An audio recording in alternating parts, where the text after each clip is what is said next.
যারা চাচ্ছেন আমার মতো এরকম ফটো তৈরি করবেন, তারা হচ্ছে ১ম হচ্ছে Gemini, Google Gemini অথবা হচ্ছে Adobe Firefly ডাউনলোড করবেন। তারপর আমি Facebook এ যে ফর্মটা দিয়েছি সেটা দিবেন এবং ওইখানে দেখবেন আমার নাম আছে। আমার নামের স্থলে হচ্ছে আপনার নামটা লাগিয়ে দিবেন। তাহলে আমরা ১ম এ Gemini ডাউনলোড করব।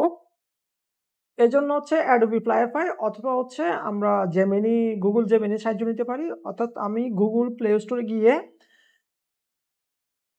আমাকে ১ম হচ্ছে Google Gemini এটা সার্চ করতে হবে। তো আমি সার্চ করলাম। সার্চ করার পর এখানে দেখতে পাচ্ছেন এটা আমার মোবাইলে ইনস্টল আছে। জাস্ট আমি ওপেন করব। আপনারা চাইলে Adobe Firefly দিয়েও একই জিনিস করতে পারেন আরকি। তো ওপেন করে আপনারা দেখতে পাচ্ছেন এখানে ন্যানো ব্যানানা একটা জিনিস আছে, সেটাকে ১ম এই সিলেক্ট করে নিবেন।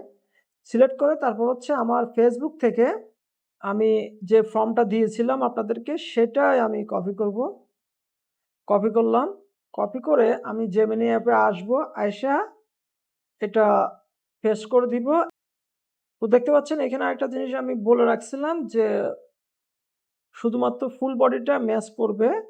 তো আমি এখানে বলে দিতেছি যে both section should be match, অর্থাৎ আমার পেজের সাথে পেজ কাটিং এর সাথে যেন হচ্ছে ফটোটা মিলে। তো আমি এবার এখানে প্লাস বাটন আছে দেখতে পাচ্ছেন।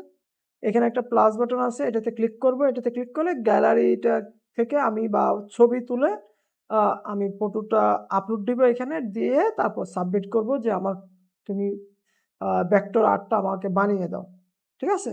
তারপর হচ্ছে আমি এখানে আমার একটা ছবি চুজ করব। চেষ্টা করবেন ফুল বডি আছে ছবিতে সেরকম একটা ছবি দেওয়ার জন্য, না হলে হাফ ছবি দিলেও হবে, সমস্যা নাই। তারপর আমি দেওয়ার পর এখানে ক্লিক করব। অর্থাৎ আমি ছবি দিলাম, ফ্রম দিলাম, তারপর এই জায়গায় ক্লিক করলে তাহলে হচ্ছে ইমেজ প্রসেসিং আমার শুরু হয়ে যাবে। দেখতে পাচ্ছেন Gemini ইমেজটা প্রসেসিং করতেছে। তবে এখানে দেখতে পাচ্ছেন আমার নাম আছে এই জায়গায়। ঠিক আছে? এই জায়গায় আমার নাম আছে। এই নামগুলোতে আপনাদের নাম দিয়ে দিবেন। তো দেখতে পাচ্ছেন সুন্দর একটা পোর্ট্রেট আমার তৈরি করে দিল।